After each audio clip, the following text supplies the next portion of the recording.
How Long Gone is here. Friday, TGIF, guys, and have we got a great episode for you? Actually, we don't know yet. It just started. It could be bad. Them Jeans is here. Chris, what's up? Hey, man. No episode is bad if you and I are here together talking. I'm sure the listeners would agree. Yeah. It's a beautiful day in New York City, a crisp fall. The sun is shining. Just before we got on the show, I was listening to another podcast, the only one I listen to, the Joe Budden podcast. Oh, okay. And Joe Budden podcast. The JBP was talking about the drama between Vogue and rapper Drake and 21 Savage. Mm-hmm. Joe Budden attempted to pronounce Conde Nast, and it was something I can't even. I want to imitate it, but I would fail miserably. Okay. It was so twisted and so far from correct that it was almost inspiring to be that wrong. You know what I mean? It was just right. It was like, and he had no shame. Like he was trying to swag it out. Like, I don't know, this dumb white people shit kind of vibe. Right. It's like when you're Jason, it's like when you're going to Paris, you know, maybe you need to learn how to say some of the fashion designers' names. You can just go on YouTube and somebody will tell you how to say it all, you know. I'm a little surprised that he's been living in New York his whole life. New Jersey, around but sure. Media. Sure. He's a media mogul. He is. Never in his life had he ever heard the phrase or the name Conde Nast. I wish that I had heard it so I could attempt to mimic it. I know that impressions are not your strong suit, but is it it's the only I mean, at least the word Nast. I know you think they'd be familiar with. Was he able to wrangle the word Nast, or did he fuck that up as well? I think because of his relationship with ASAP Nast, he might have been able to kind of grasp that. That's where my head was going. Because he is a fashion killer, and Joe Budden is also a fashion killer. Mm-hmm. But I think he wasn't there mentally, maybe when he was glancing at the screen and reading other words. But no, he wasn't able to grasp either word. And I don't think, look, Conde as a word, I don't think would give me problems. I can't even think to a time where I wasn't familiar with that. So it's hard for me to kind of think about trying to mispronounce it. I have an idea, because I feel like this story might not be going away. And, obviously Conde Nast, it's a juggernaut in the media world and will probably never go away. No. Regardless of how profitable or not profitable it is, it's one of those, too big to fail things. But so I think that Joe is going to have to really figure out a way to get his head around this, because it won't be the first time and the last time that he needs to say it. So maybe he should make like a shorthand version, like Kanye West turned his name to Ye. Oh, okay. So Conde West can just call it Day. I see. So he could short form it and try to swag it out. So not only would he not pronounce it, but he would put his own little flavor on it. He would pump it up, as they say. Yeah, like when people use like word association to remember things. It's just he sees a photo of Anna Wintour and he just goes, Day. That's Day. And then he'll remember it, That's Day. Yeah, this is a good idea, because I wonder if Joe Budden, and I don't mean this in any sort of negative way, but he might have some, developmental disorders. Yeah. I don't think it's maybe it's something that's gone undiagnosed up until now, but maybe How Long Gone.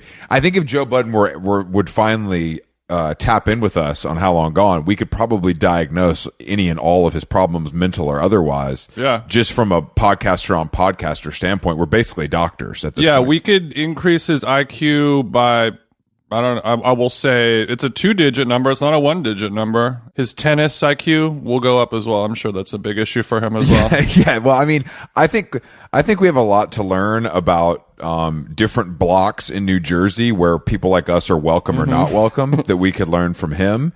And I think we could, like you said, I think we could impart our kind of wisdom as well. It would be kind of a learning session that the listeners could experience as well, which seems like a win-win for both parties. But, my calls are going unanswered. Yeah, if anyone listening, any powerful media elite, people who have claimed to be our agents or representatives at these fucking agencies or whatever. Get Budden on the phone for us, for Christ's sake. Get Budden. I mean, look, I think Budden's probably in a similar place to us where he's like, bro, I do this shit for a living. Like, I don't really want to do another podcast. But I think that he could expand his audience. He's the #1 urban podcast. We're the #1 white podcast for people that live in Brooklyn. And I think that he could use some of that, you know? Yeah. These people might play Pump It Up at their wedding upstate, but that's all they know about Joe Budden. It's like when Hari Neff agreed to do our podcast. She was like, yeah, I didn't even promote this show at all because like I don't need any more of my fans. Like I'm doing this because you guys have an untapped market of guys named Bryce who have disposable incomes and are party buys, and you know, like I'm in the business of getting more new fans. They might dick me down or buy a ticket to see the Barbie movie. Either way, it's a win for me. Yeah. I think that's a good way to look at it. And I haven't checked out the Joe Budden merch yet. But that's something we could get into in a later episode, I'm sure. Just to kind of help him with that as well, get some critiques, see if there'd be some crossover there. Maybe a collab is in the works. Still developing. We spoke a little earlier today. You went to a friends and family Australian dining experience last night in the beautiful neighborhood of West Hollywood, California. Is that correct, Jason? Yeah, that's all correct. There's a Australian bush style cafe here called Great White, not to be confused with Flat White. Well, Great White is what they call me when I hit my Weddy 3-pointer. But in this case, you're talking about actually. Well, you know, I was dining with Chris Black. Oh, sorry, I was dining with Chris Chang last night, as well as Carolyn. I made some like terrible joke. I was tasting an effervescent, of course, pet nat or something like that, and I was like, oh, this too is a Great White. And then Chris Chang made some joke about me being a Great White, and of course, yeah, blah blah blah. It's named after the shack, I'm assuming, because their logo is a shark. It's like a cafe that was in Venice that you'd have to go to every once in a while if you had to have a meeting with somebody who lived in Venice. Have you thought about sharing a nice wood-fired pizza while talking about crypto? Great White is the place for you over there in Venice. Just head on down. There's a valet. Honestly, it was pretty good. It's good. I know. There's one in Larchmont. I've been a couple times. It's the one in Larchmont is absolutely fucking popping all the time, and the food is totally good. Yeah, I was not sad to learn, but I was surprised to learn that I couldn't really fault any of the food. Like all the food was pretty darn good, unfortunately. Did you get a little lit up nothing on much their? to say. You know, they have their own beer that has their logo on it. Did you try one of those? It's the white can with the shark. No. I think I had some of their proprietary wine blends though. Wow, so they're doing it all over there. Somebody must really have deep pockets. No, they're running a tight ship. They have an impressive operation over there, and there was a lot of influencer people from West. There's a lot of West Hollywood types going on. What the fuck do you mean by that, Jason? Just like whatever the California, like you know when you see like the autumn girl, Christian girl autumn is what you're speaking about. It's Christian girl autumn, but make it West Hollywood. So like it's somebody who's desperately trying to do Christian girl autumn, but they have to like maintain their Los Angeles-based TikTok career or whatever. So you're saying it's after dark, it's dinner time, and chicks are wearing their aloe sets with like golden goose and a hat? Full dresses, looks, coats, furry, fuzzy hats, blonde extensions, highlights, lowlights, full beat makeup. Okay, so they're red carpet shit. Okay, they were guys wearing cherry hoodies and all kinds of fucking dumbass shit like that. Ladies, if he's wearing a cherry hoodie, you better walk the other way. That's all I'll say about that. But happy to see friend of the show Nate Rue from Sweet Green and his lovely wife as well. We got to build, ran into all kinds of friends and family over there, but I bet you did. It was weird to be in West Hollywood, like without me, right on Melrose by the Byredo store, the Palace store. It's there. It's in the little hot shopping district. It's across the street. It's across the street from the Byredo store. Oh, I know what space. It's been under construction. That's on my running route. I do. That has been. It's a pink building. Yeah, that's been under construction for a while.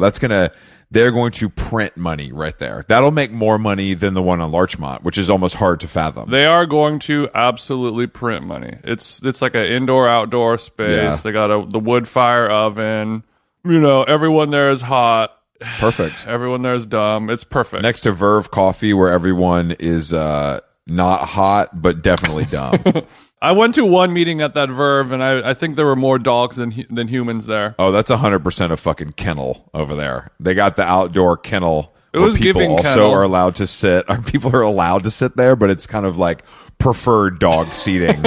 if you just somebody You might can say pull something. up a pooch poof if you can find one. But yeah, there are no chairs. It's quite busy.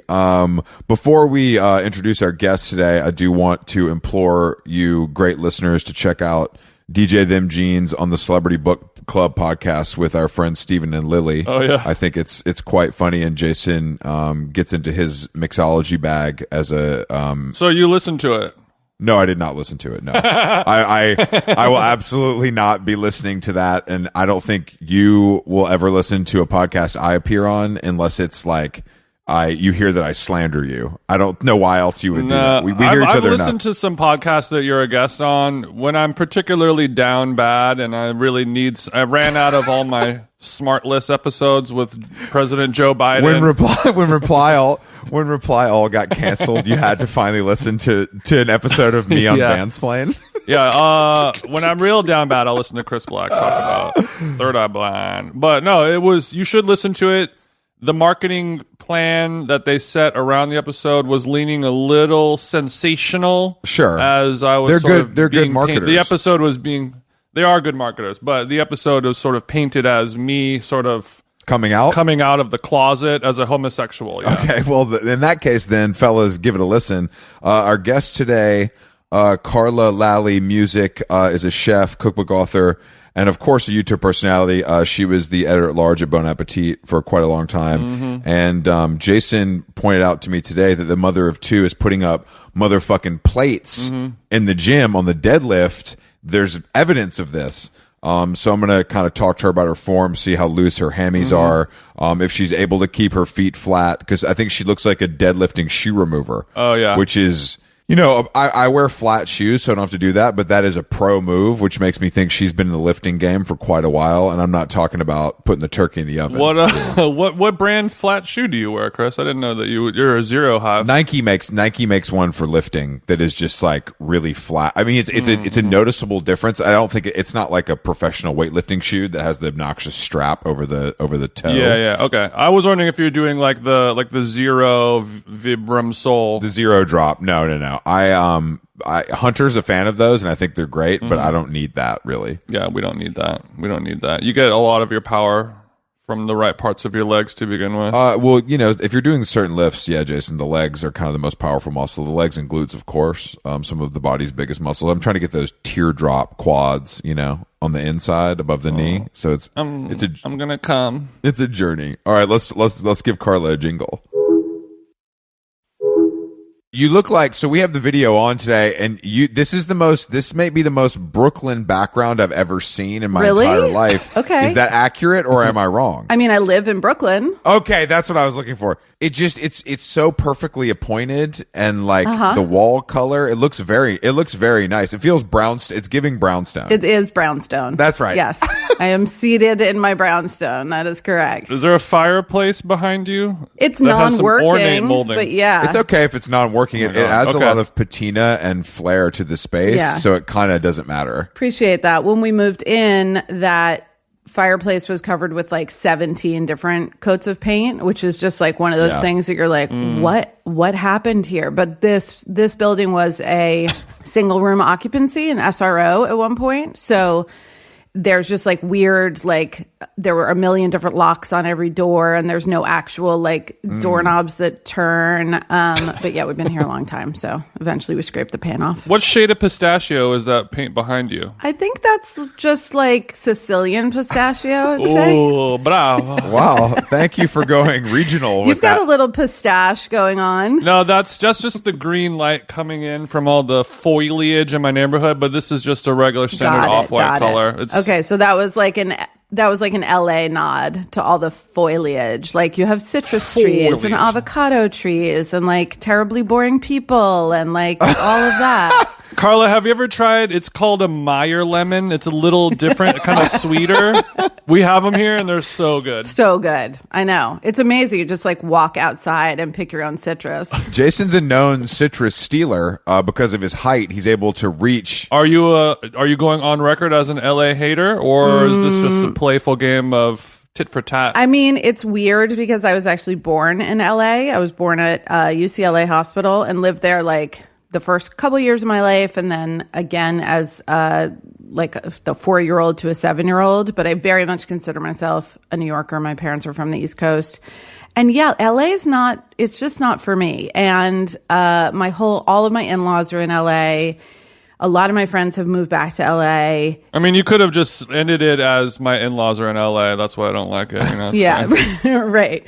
There was a moment of time where my husband and I were thinking about moving, and every that year, like every time we took a work trip, we would kind of, wherever we went, it was like, could I live here? Could I live here? Like Washington, D.C.? No, I can't live here. But I went to LA a few times that year and was like, all right, could we do it? Could we do it? And I was just like, absolutely not. Damn. It's just not for me. You saw that line at Courage Bagels and said, we can't do it, babe. So those first couple years living in LA, describe what that was like for you. I mean, I have very early memories of our big dog. We had a big dog. I remember like riding a horse. So my question was a joke because you were 0 years old, but okay. Thank you for answering these. So do you have memories I have 2 years memories. Well, from when I was like 3.5 or 4, I remember. Okay.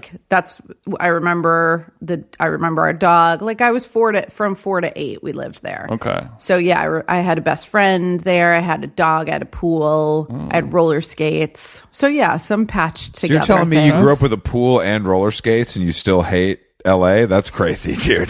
I don't understand your bad attitude, to be honest. Check your privilege at the door, Carla. Yeah, for real. Yes, right. It's so true. Yeah, I'm willing to sell blood to have a pool. And roller skates, I bet. Roller skates not for me. I was invited actually to a roller disco party this weekend. Yeah, there's a new there's a new roller rink conglomerate that is kind of taking over the nation. Cool. And it's Is that really? It's owned by Liberty Ross, who is a former model who's married to Jimmy Iovine. Okay. And it's Usher's involved. Some other celebrities are investors, ground floor types.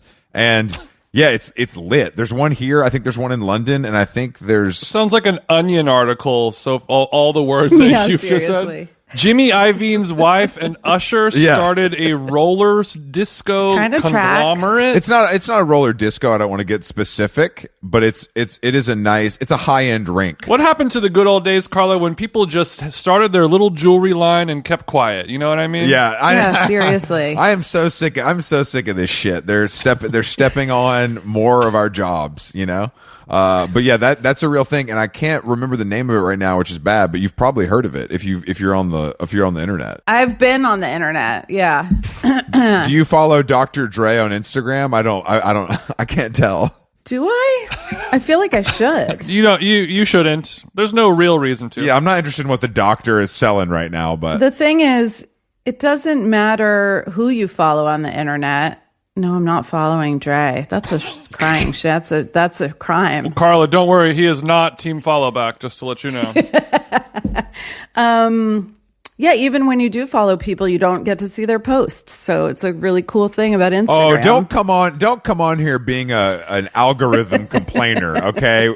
Like, I don't know if your friends got laid off from Meta today or something, but we're still on Instagram, and I'm happy that I see stuff and I don't see stuff. It's fine. I want them to make the decision for me. Shout out to all of our listeners who just got laid off at Meta. Yeah. We will send you a lighter. Just email me proof of termination, as well as how many hundreds of thousands of dollars are in your Chase banking account, and I will send you a letter, guys. That's what I was going to say. I would feel sorry for you guys, but I'm sure the stock options are going to keep you afloat for at least 3 to 5. That does soften it. And also when 11,000 people all get fired on the same day, like, you don't have any shame about being laid off. You're like, 11,000 people got fired, it's not personal. Right. You know? It's a flip of a coin, basically. Yeah. Can you imagine how lit the bars were in Silicon Valley last night with those nerds? Oh shit!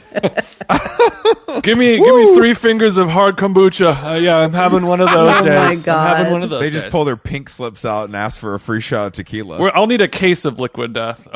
That's right. Carla, is it true that you and your life partner are How Long Gone listeners? It is true that my life partner is hardcore. Fernando Music he goes way back with you guys. And I will be honest, I'm just going to come out and say it now. I have listened to half of 2 episodes. That's not bad. That's not bad. Were those two episodes people you know or people you were merely interested in? One of them was Andy Baragani. Shout out Andy Baragani. And the other one, it might have been on in the car when we were driving, so Fernando put it on. So you're listening to your dear friend Andy Baragani on How Long Gone? Yes. What an amazing day on the internet, and you're like, I'll listen to half of it. So this is what happened. What was the catalyst for turning it off? So I was outside. I remember very clearly. I was out in the backyard. I was grilling. And chilling, and I was out there solo, and I had it on. Solo grill sesh. Yeah, while I was cooking. With the boys. And then I guess the food was ready, and it was like, well, that's wow. it then. Okay, so Just as simple as that. Your Just as simple impossible as that. your impossible burgers were too hot, and you just had to sit down and eat. You couldn't keep the Beats pill going No. while you chomped.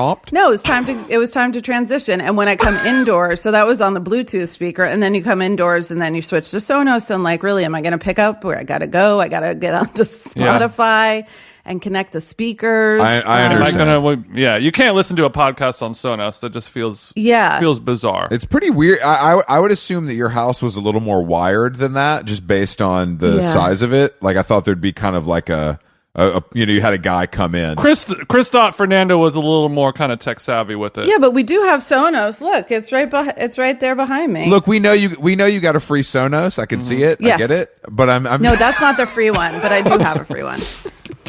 But even more bizarre than only listening to half of an episode of How Long Gone. Yeah.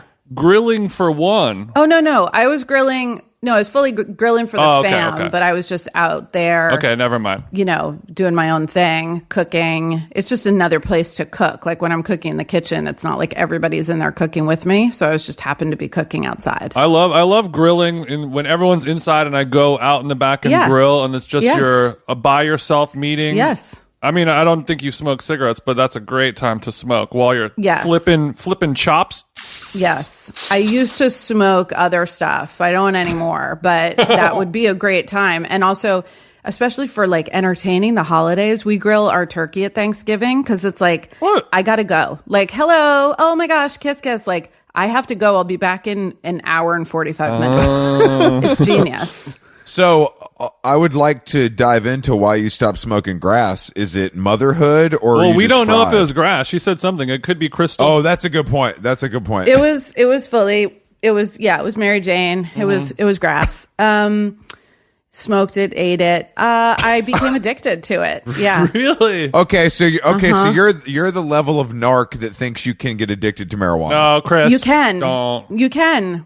I've discussed this. It's rare, but when it happens, it has such a grip on the people that I've seen. Yeah. It makes fentanyl look like what? Taco Bell in terms of addiction. Okay, so you were every day you were blowing it down, and you felt you needed to stop. Yeah, it's in the DSM-5. Just FYI for other weed people out there, it is listed now with the substances you can get addicted to. So. Just want to keep up with the psychological diagnoses. DSM-5? Yeah, what video game is that? Is that Dover Street on 7th? Yeah, the DSM is like the, I don't know what it stands for. Dictionary of some medication. It's like it's where all the diagnoses are listed. So you're saying that Joe Biden, in Joe Biden's America, now weed is considered addictive. That's where we've gotten. It's illegal, but now it's also considered addictive. Yeah, I think this is how I think about it. If you think you have a problem with it, then it's a problem. Like, yeah, that's true. Oh, that's true. so it was, and for people, I would never, like smoke all the weed you want, burn it down. But for me, it just got to a point where it like wasn't fun anymore, but I couldn't stop doing it. Yeah. That's what everyone seems to say, more or less, of like, Yeah. I'm not enjoying it anymore, but I need it. Yeah. Just to reach my base level. Right. That's how I feel. That's how I feel about food. Not to offend you guys, but I'm kind of in the same. I don't love it, but I need it. Expand on that, Chris. But Okay, you so do love it, though. so are you drinking Soylent? What is happening? No, Jason went through a Soylent phase. I have no interest in that. I didn't buy it. I don't. Oh, that makes it okay that you got a free case. I still have the Soylent sticker on my Vitamix. I thought it was That's cool. some sweet irony. That's cool. But yeah, it does taste like shit. But yeah, no, Chris, he's one of those people who are I eat to live, not live to eat. But also he gets crazy around sweets.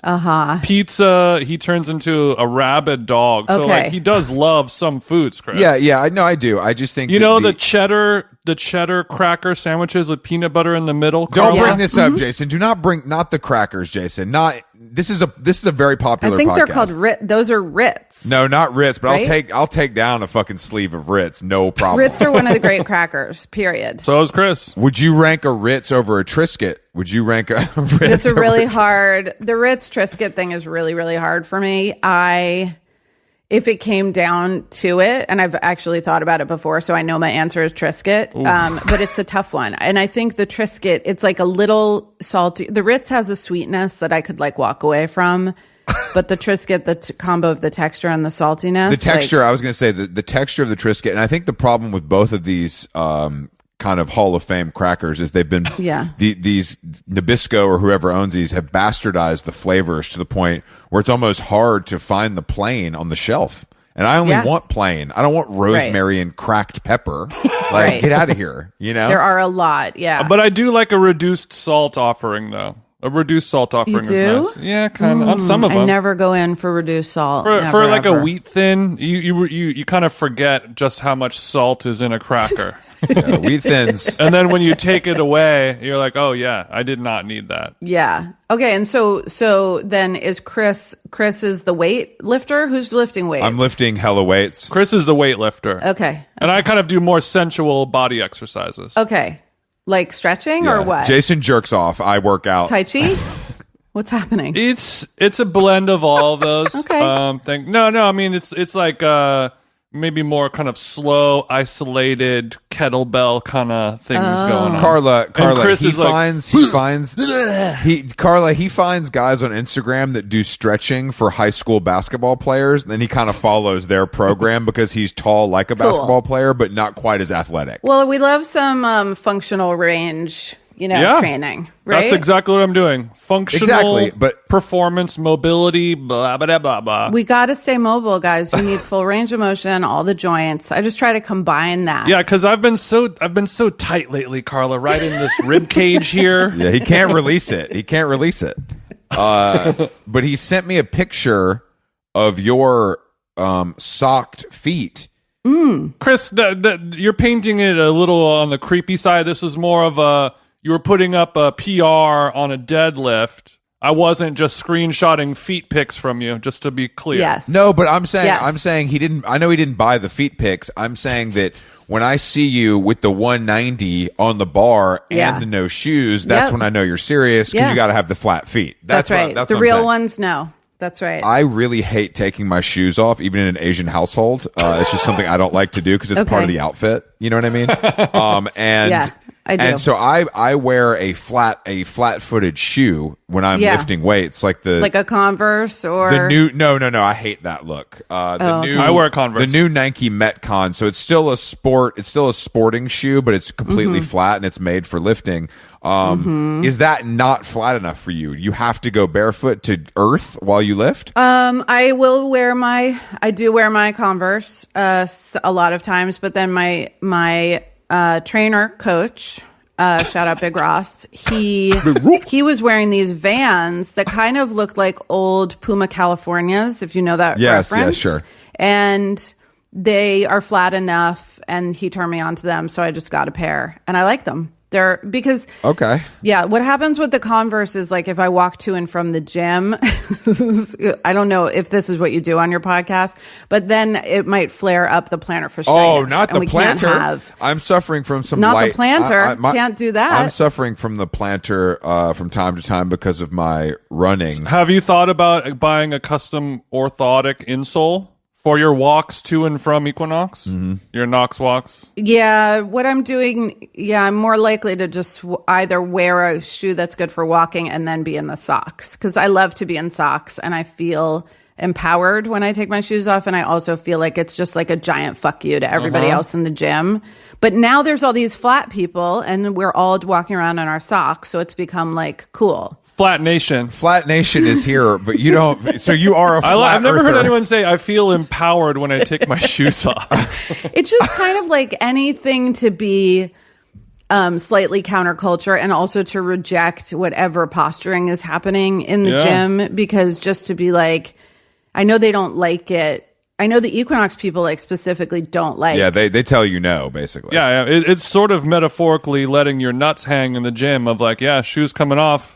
Yep. And was there something that you'd like to say, trainer? That's right. And do you want to see me like pick up 200 pounds? Because I'm going to do that in a minute. Damn, it's on site. So you're saying you see these little girlies with their fucking Hokas on and their aloe matching sets. And you're like, you losers. No, I'm aren't talking doing about shit the in men. here. I'm talking specifically about the dudes. Yeah, I think we're Yeah. all fine with the girlies wearing the aloe sets and the hokas, Chris. I think it's like the dudes who wear the like compression like bike shorts with then the other kind of Nike over that, and then I don't know what's happening on the top half, but I probably don't like it. And then whatever kind of shoe. It's a little kind of a modern Patrick Bateman kind of energy to it. Yeah, exactly. Like you're definitely strangling cats on the weekend. The vibe that has happened now where like regular bankers wear like white 3/4 length tights under shorts is truly something I didn't think terrible. I would see that in my lifetime. I really didn't. But that's kind of you, though, Chris. If you didn't have all these badass tattoos, you kind of No. Wearing tights. Look, the way that tights, if you wear shorts over tights, you're a narc pussy. That's an understood thing. Like runners, tights come from running, and if you're a real one, you wear the tights to run outside, and not even metaphorically, you have to let your nuts hang. Yeah. And that's just what it is. But Tights come from running. wearing them in the gym to lift weights. Yeah, if you just wear the tights nuts out, I think I would have, that would be more like counterculture. We're doing whatever. Yeah. And I don't mind seeing the indentation of your penis that much. I'm not looking at that. I don't need that. We've been doing some live shows over the last couple weeks. Thank you to everyone who came out, but we had sort of a common bit on there where we would sort of complain about lists, like the top 10 dim sum spots in Chinatown, or TJ, I'm coming to LA. I need to get the best birria, all this stuff. Yeah. And we had a bit saying that like Anthony Bourdain, he did not die from Aja Argento. He died because too many people asked him, about food recommendations and lists, and he couldn't handle it anymore. What are your DMs looking like as a food professional who? Oh God. I get a little bit of that. I don't do a ton of like restaurant recommendation in my day to day. My stuff is like more recipe or like what I'm making. But people will send that is a classic DM where you see it in the preview, and I don't even open them, which is like, hey, Carla, quick question. I'm coming to New York. And I'm like, no, I can't help you. I'm coming to New York. And it's like, I know what this is. And also look, Instagram is the bread and butter. We still have to be there. It is like directly tied to my income. I'm very grateful for the support of all of my followers. This is a great preface so far. Great preface, but like any question that starts with, hey, quick question that you're asking of someone who is like considers themselves a professional in whatever field, it's not a quick question because like actually if I'm going to respond to you, I don't have it in my saved replies. I haven't taken the time to like put up my recommendations on my website because that's not important to me. So it's not a quick question. It's like, oh, your engagement? Well, where are you staying? Like, what are you into? Are you vegetarian? Like, if I'm going to answer that question, I'm going to actually think about it quite a bit because I care. Right. But so it's either like answer fully or don't. That's your first problem. You can't care about these people. You cannot care about these people. Yeah, but then when people are like, "Hey, I made your pasta fagioli and like I did this and I did that and it came out kind of like this," like I will drill down with someone. Like, let's talk about it. If these people can't follow your simple instructions, then they're idiots, and I don't think they deserve one more second of your time.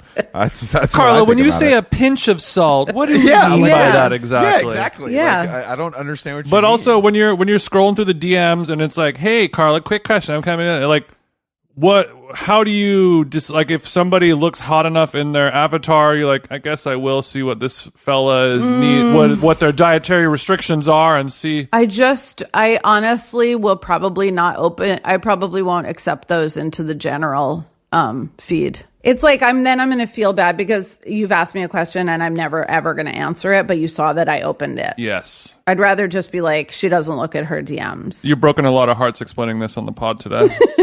But what about a celeb? A celeb? Oh yeah, blue checks to the top, baby. I knew you were my kind of chick. That's how the world works. Yeah, I mean, they didn't give us a top requests option if they didn't want us to use it. Okay, has anyone ever been like? Has a celeb ever been like, all right, can I FaceTime you?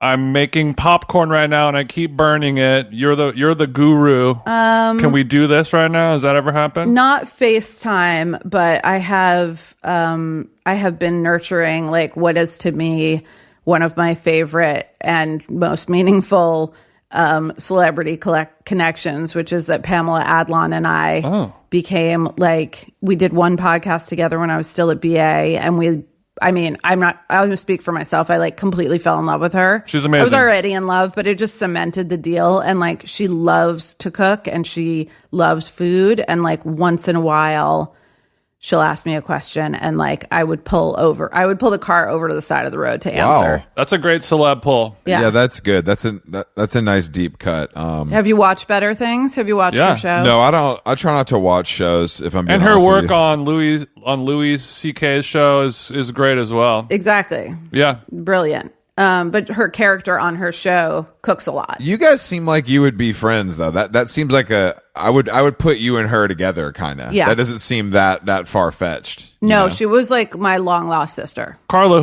what celebrity do you think Chris's long lost sister or brother is? Okay. Like a Ben Shapiro kind of guy? I don't. Matt Damon. No, not Ben Shapiro, Matt Damon. I've been told in my younger years that I was giving Damon. Now that he's puffed up a little bit and married a flight attendant, I hope I'm doing a little better than him, but I don't, Got it. We all age. Yeah, the bank account's So probably neck and neck, so it's just kind of a visual thing. neck and neck. Yeah. He lives in Brooklyn now. Well, he also, I think, lives in like Hawaii. with his like 6 kids or whatever. Yeah, he has a lot of kids. Isn't that the biggest income flex of all? Is like how many kids? Yeah. Especially in New York. Like if you have 3 or more kids in New York City, You're it's just popping. basically like, yeah, we're really, really wealthy. There's a staff. We're spending $200,000 on private schooling a year. More impressive than owning a yacht. Yeah, it is, and the problems that come with it. Oh God, I mean, you know how hard it is to hire a nanny in this city. It's crazy. They want cash. They want weekends off. They want to go back to Jamaica for the fucking summer. It's crazy. Yeah. You can't. It's impossible. It's impossible. No, our house is not 420 friendly print. I thought you were going to say, you know how hard it is these days, like kids. Am I right? No, we don't know how hard kids are because thank God I've avoided that and will continue to Good avoid job. that. But I know that there are joys that come with motherhood, I'm sure. But you seem like the kind of person that would keep it 100. How old are these kids and how annoying are they? It's amazing because the great thing that has happened now is we do not need babysitters anymore because I have a 13-year-old and I have an 18-year-old. So like You got an 18-year-old? I have an 18-year-old badass child. little 18-year-old? Yep. Is this a man or a woman? Yeah, it's a he. But like, Okay. worst case scenario, the 18-year-old is taking care of the 13-year-old. We could be gone for days, but now he's in college, so it's a little inconvenient. So do they get along, or is he like, this is my badass little brother, like I'm going to give him a noogie? They get along, but they're very different people. And I think because they have like a 6-year age gap, it's like it's a little hard to be like, Yeah. 18 and your brother is like going through, hardcore, like the most hormonal phase, late stage puberty, just like really intense. Yeah. And I think as they get older, I have a 7.5-year difference with my sister. And as we got older, we got closer and closer. So yeah, they don't like hate each other, but it's also hard to like truly hang. Yeah, being 13, like when your older son was 13 and your younger son was a youngster, was there a lot of bullying going on and some mean stuff, or was it pretty chill? No, I mean, if anything, the younger one would bully the big one. Just like Chris and it I. was more just like low level, like rage and annoyance, like a lot of suppressed anger and resentment happening for the older one.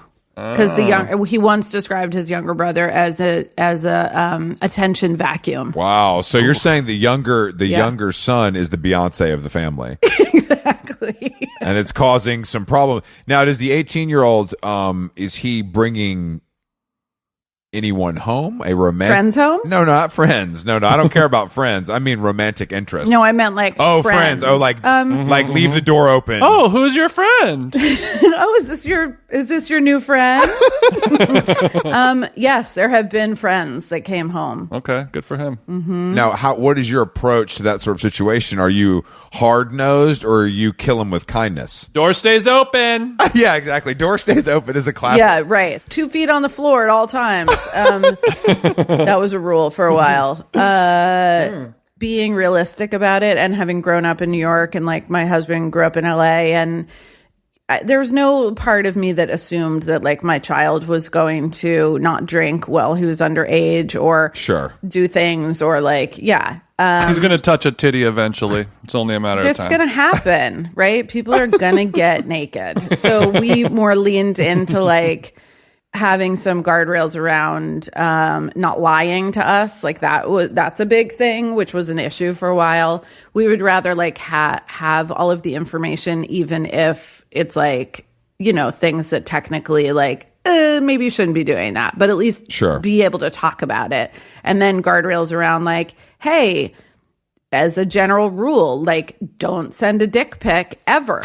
Don't do it. Like it's not a thing you should do. If someone sends you some nudity, you're going to want to like not have that on your phone. Just like things like that we didn't have Modern parenting is crazy. Yeah, it is. We hear stuff like this relatively often on this show, and it's just like every time I'm Chris, like, could you imagine your mom, his mom listens to every episode while she goes on her walks every day, by the way. Could you imagine your mom being like, all right, Christopher, no dick pics. Do not under any circumstances send a young lady a photograph of your genitalia. Oh, is that where the kids are putting stuff? Christopher, let me look at your Dropbox. Okay, we're going to look at the Dropbox together as a family. Wait, I love the idea that you have like a cache of dick pics in your Dropbox. Well, he can't have them on his phone. It's sort of storage, it's like a password kind of thing. Well, I kind of get it. I kind of cheaped out on the new phone. I don't have a lot of storage, so I keep all the high res stuff on the cloud. I would suggest trying that maybe for some of your food pics or the raw files. Yeah. You want the you want the raw right off the card. You want go ahead and try and download it. It's 3 terabytes. You losers. Yeah, it's not never going to happen. So is he? Now, is the college, is this the first time he's been away from home? Yes. Well, he always went to summer camp for many weeks at a time. So like 6-8 weeks. Yeah. So yes, stuff happens in the woods, no doubt. And like, I wasn't even implying that, but you're right. It does. It does. You just sounded like DMX when you said that. Stuff happens in the woods. No doubt. No doubt. Well, I mean, I think that there's a thing that with people our age, and I've heard a lot of these stories where there's like a connection to finding pornography in the woods. Yeah. When you were younger, which is so weird, but everyone can relate to that. Obviously, that's probably something that died with the invention of the internet to some extent. Totally. It's still out there, but it's a lot tougher to find. I've definitely looked at bush porn. Bush porn.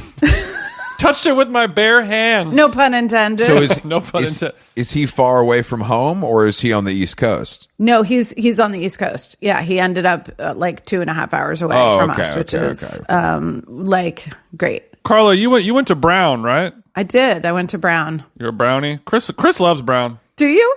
Well, it just seems like one of the more achievable Ivies. You know what I mean? Like, I'm not getting into Harvard. I'm not getting into Yale. Yes. I don't have that kind of lineage. Yeah. Where Brown, I feel like you can be just like smart, upper middle class, a little bit, Yeah. You can just kind of weasel your way in there, and I respect that more. Yeah. Than like my dad went here, my granddad went here. They look at chutzpah a little bit as well. It's not just numbers. Exactly. Yeah. Very liberal arts. Yeah. My parents definitely did not go to Ivies. So it was, I loved it there, and I loved Providence, and pretty nerdy. I was pretty nerdy, loved being a student, loved my classes, and just like at Brown, you don't have to take like core curriculum really hardly at all. Mm-hmm. So you can just take the classes that like you really want to.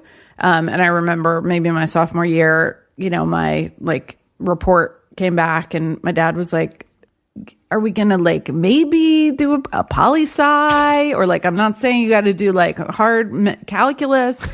And I was like, no, I'm good. It was like all comparative literature, semiotics, lit and society. And did you study the food arts as well? I did not. No. Okay. I was like purely, it was a major called Lit and Society, which is now doesn't exist. It was part of the Modern Culture and Media department.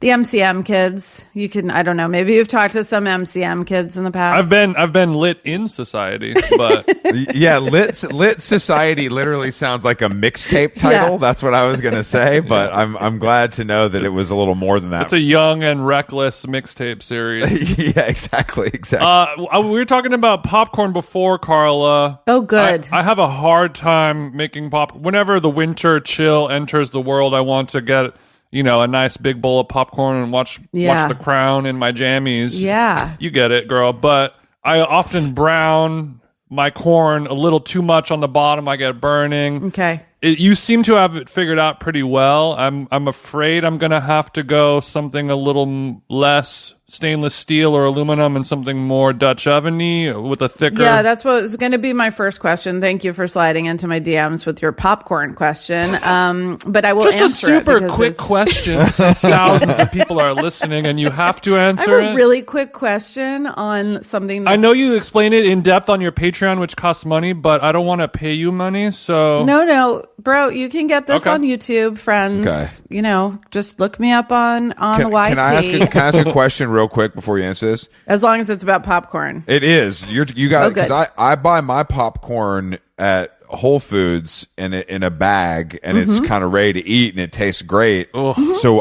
why would you make it at home ever? Right. Yeah, that's like, hey, they have pre-made sandwiches at Trader Joe's. Why would I make one at home? Like, no, sandwich is different. Popcorn, to me, there's too much of a room for error. Okay. Not worth wrong. it. This is spoken like a person who has just never popped popcorn at home. It's just better. The texture's better. The flavors are better. But popcorn is one of those things that, like, if we're stopping at a gas station or I'm getting on a plane, like 100% love to get a bag of popcorn. I can never eat pre-popped corn. I have this, every time I see it, the smell, it almost disgusts me, old popcorn smell, and just knowing that this corn was popped possibly last year and has been sitting in a warehouse somewhere in Des Moines. Yeah. I feel like I'm better than that. You're not. I feel not, like you are but too.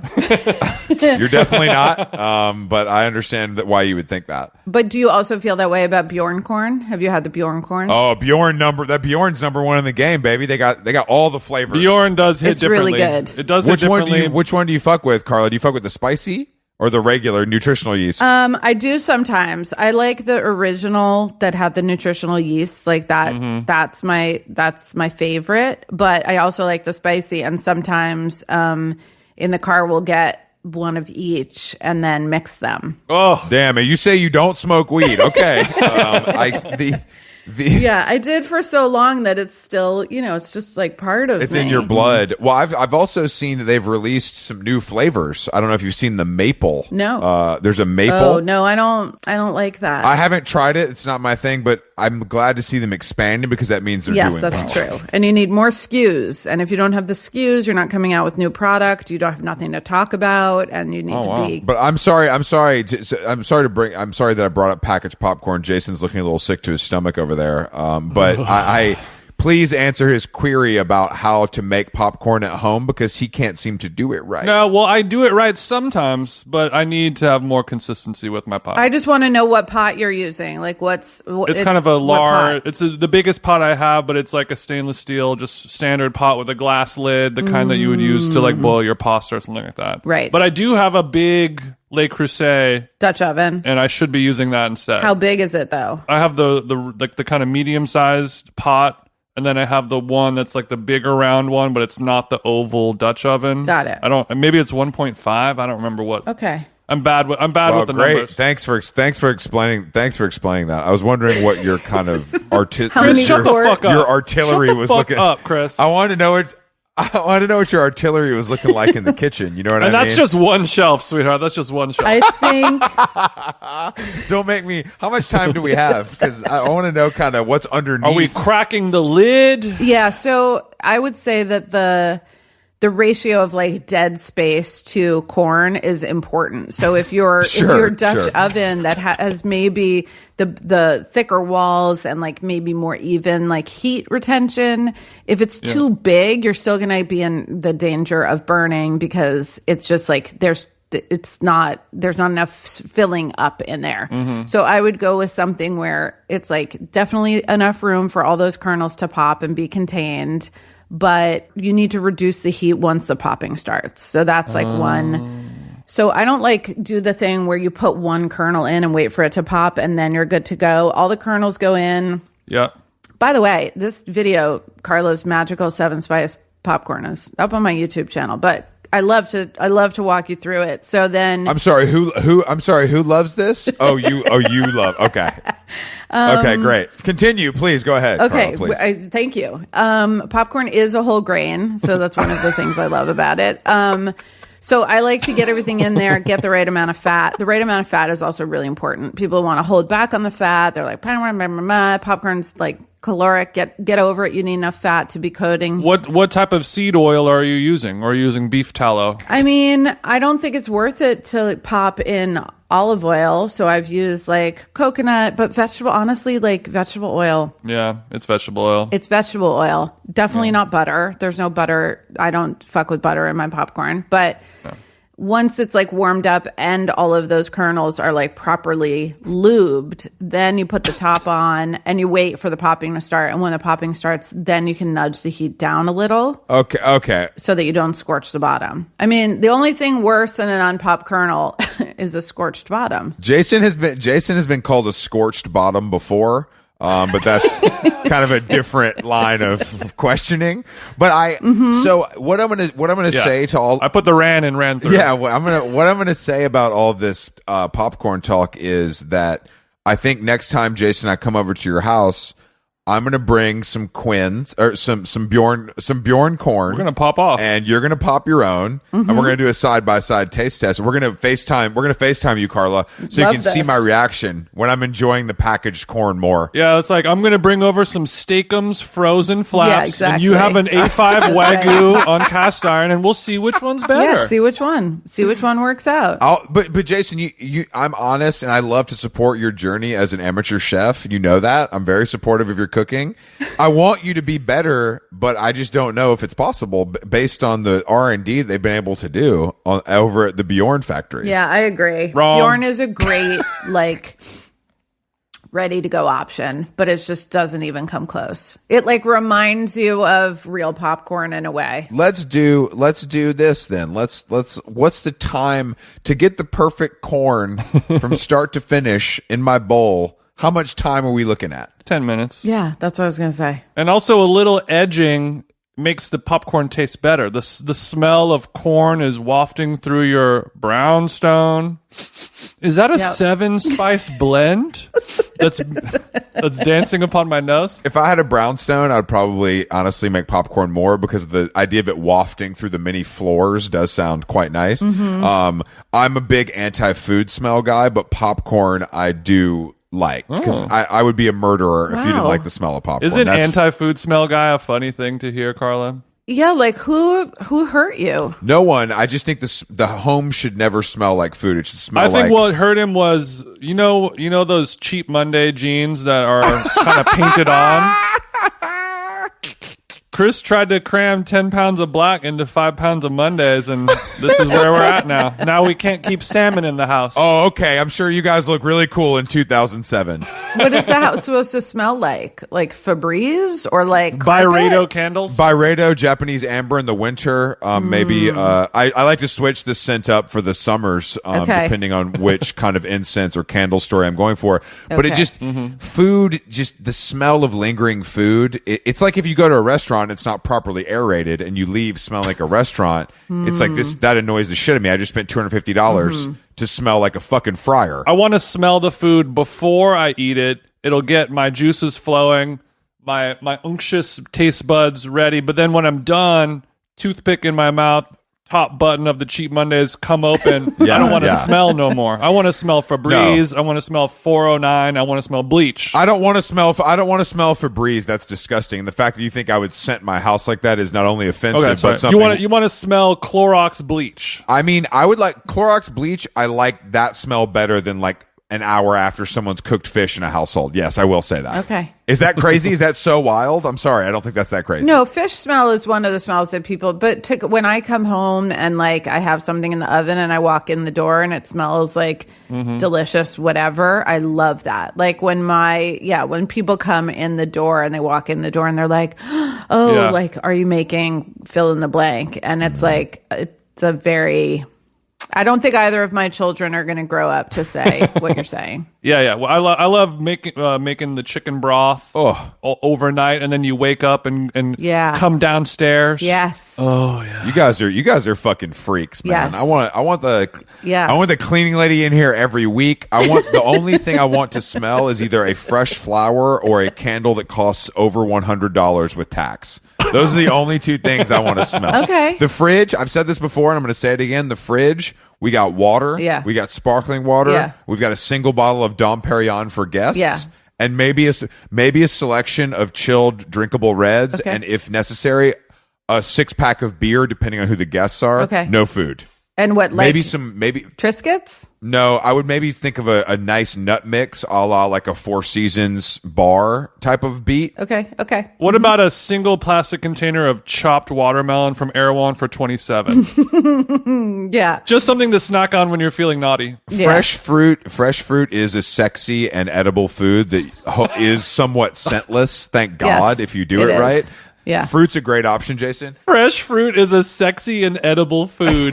Yeah, it's almost it's a low scent option. It's a low scent option, but I think Okay, well we're moving away from we're digressing. I need to know what the 7 spice blend is on this popcorn. Oh, okay. I grew up putting Spike seasoning on my popcorn. Are you familiar with that season? Spike? Give it a Google. Is it like a Spike? like a seasoning salt, like Lowry's? It's in the realm of Lowry's. I think Lowry's may have absorbed this company a long time ago. Okay. Wow. But it has like maybe 20, 25 different. It's like the kitchen sink of every herb and spice all thrown into one. Okay. It's great on a popcorn. I hope you give it a shot, Carla. I want to answer your question. I just have a quick thing for Chris. It just will help me understand him better. Sure. So if you hang out at a campfire or if you're hanging out in my that's a backyard, nightmare. and I'm like grilling over hardwood or whatever, and you come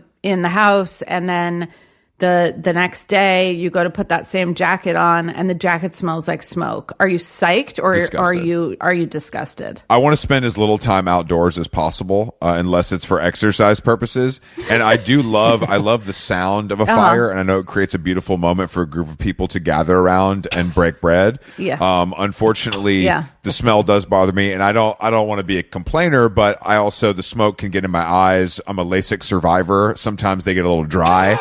Me so, too. It's same. So it's something that I have to kind of watch during this as we get into fire season. This is a little bit of a PSA for the other sufferers out there. Yeah. Got it. Chris is so close to Topanga and a lot of the kind of high warning areas over here. Yeah, exactly. It's a little bit of a trigger for me. Got it. But it sounds like Carla, and don't take this the wrong way, it sounds like your house stinks.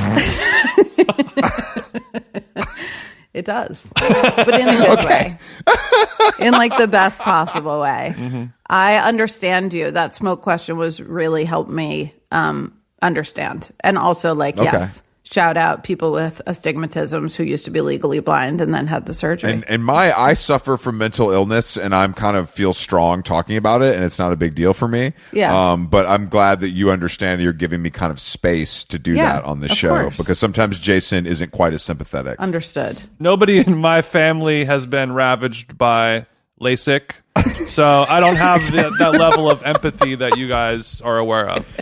And I'll continue to kind of berate those people until one of my loved ones does fall ill to it. It's something that you can't understand unless you've lived through it. It's one of those things, like, you can read about it, but it's just not the same.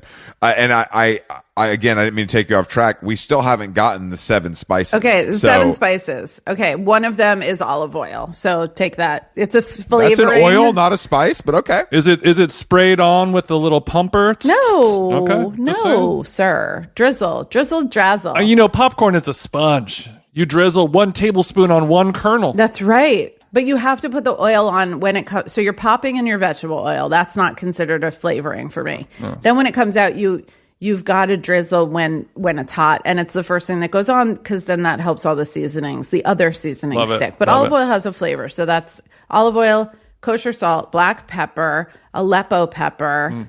Nutritional yeast. Hold up. Aleppo. That sounds like, is that a Bad Bunny collaborator? What the fuck is that? It's actually more Middle Eastern pepper, isn't it? Yeah, it's actually from Aleppo, which was very sadly ravaged in the war in Syria. So now the Aleppo pepper is actually coming from Turkey, and it's a similar type of pepper, but you can't call champagne.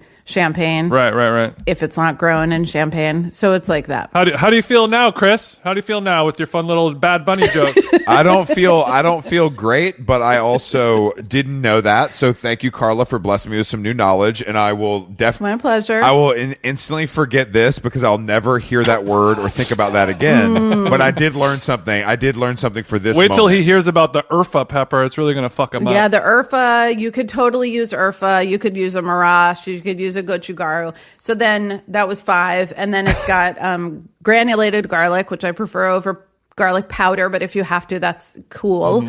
And MSG, the seasoning that should be on every bowl of popcorn you ever eat. Okay, and is this spice blend already mixed and you have it in a shaker ready to go? No, that would be so smart of me. No, that's part of the fun, is like your seasoning, your tasting. So whoever makes the popcorn eats like way more than everybody else, because you've got to like taste while you're. I want to point out to both of you, because you're both sitting here acting like this is totally normal. Yeah. And I just want to tell you guys that I know you think I'm insane because I don't like the smell of fucking salmon. Yeah. You guys are talking about spending this amount of energy and time on making popcorn, and I think that is deranged. Yeah. But I'm sure it's delicious. Well, Chris, let me put it in words that you can understand. It's like we're describing like making a T-shirt. Yeah, right. Chris is very into the clothes and stitching and the fabrics and all that stuff. It's like this is just a T-shirt, but like somebody puts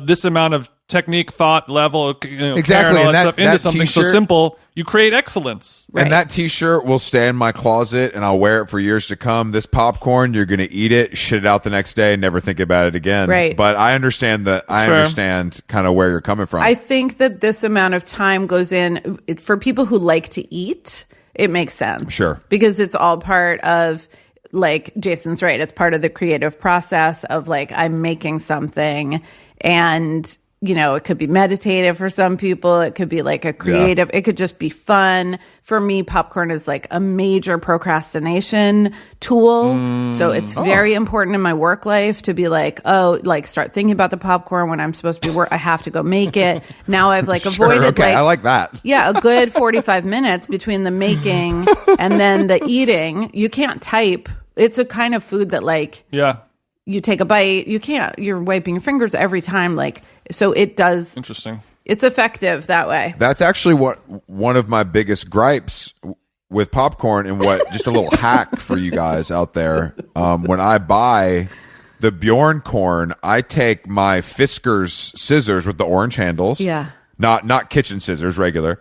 Take a little snip of the side, and then I'm able to pour the popcorn directly into my mouth from the bag without it dribbling down my chin or getting on my fingers, so I'm able to type. So I don't want you to do that, because that would obviously kind of work against your theory. Thank you.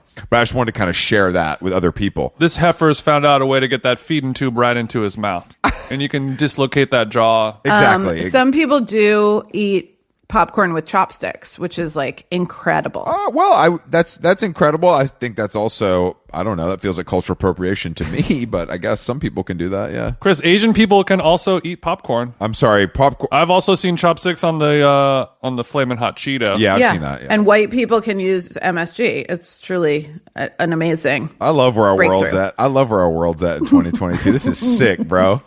White people can use MSG and chopsticks. This is fire. It's a beautiful world.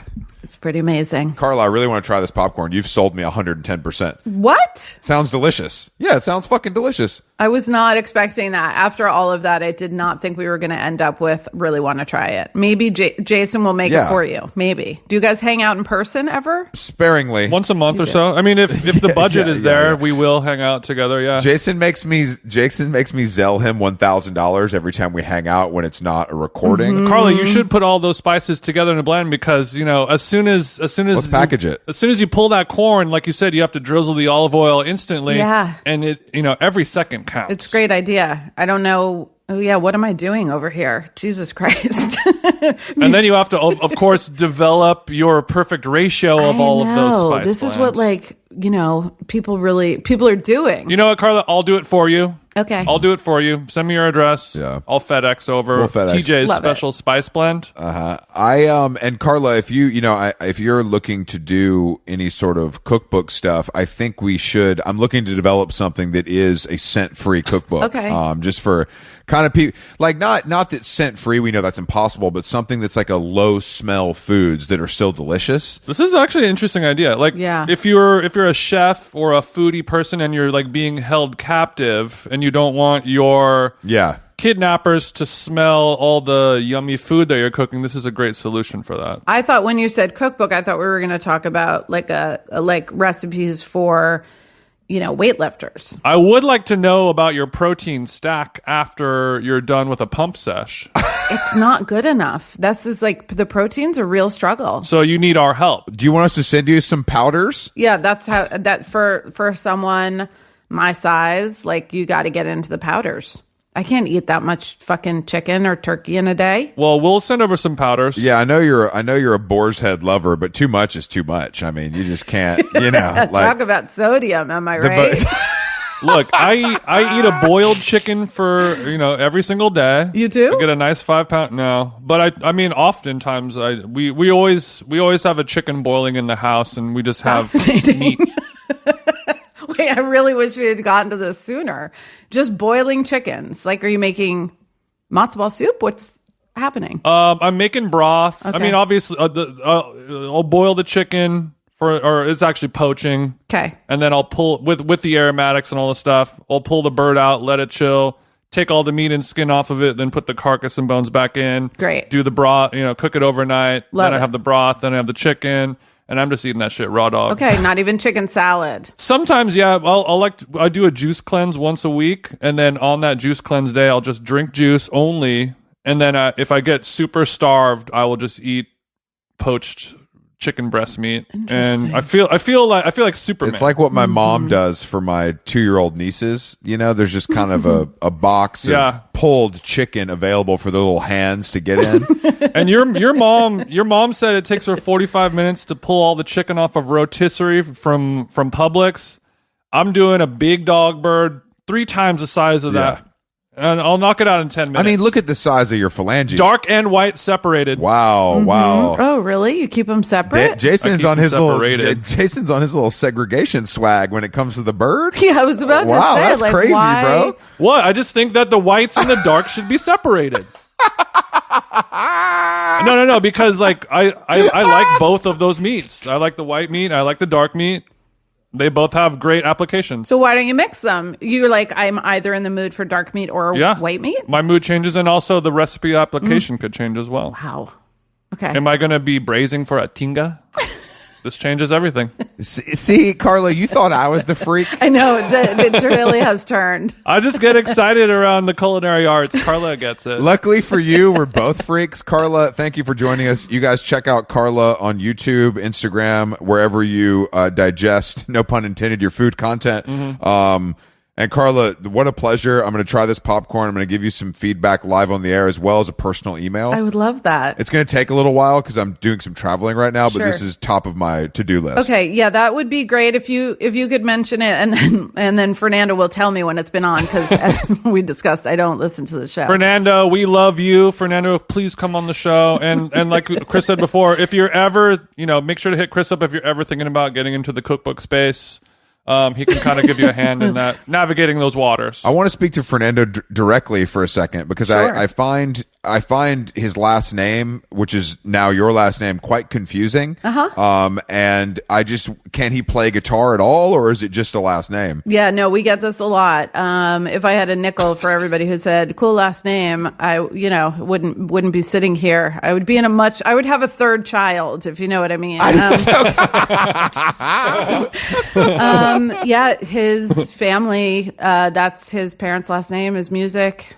Graham, it's like a Ellis Island story. They were musicians, and the last name was sort of sounded like music, and it got shortened at Ellis Island to Music, MUSIC. And here we are. But people think that my channel, all the time, they're like, why is there music in this channel name? It's all the time. Fernando can play the drums, and amazingly, it skipped a generation. I'm tone deaf, can't play an instrument, like terrible. But our child, the one who's in college, amazing trombone player. Oh, okay. Like absolutely loves music. It skipped a No generation. wonder you got to tell him to keep his feet on the floor. He's playing the trombone. These chicks can't keep their hands off of this guy. He's really blowing on that bone, is what you're saying. That's right. The horn. We're blowing horns over Beating here. his ladies off with a stick. That's great. All right. Thank you, Carla, for joining us. You guys go check out Carla wherever you, like I said, digest food content. And Carla, we'll talk to you soon. We appreciate you. Thank you so much. I appreciate you, Carla. Thanks so much. Love ya. Ciao. Love you. Like the latest fashion, like a spreading disease. The kids trapping on the way to the classroom, getting weapons with the greatest of ease. They can't say gather, get this look out. They get to slapping and it's all of a pound. And one guy got us and the others told me they're gonna bash it up, bash it up, bash it up, bash it up. Hey, a man, you're talking back to me. Take them out. Gotta keep them separated.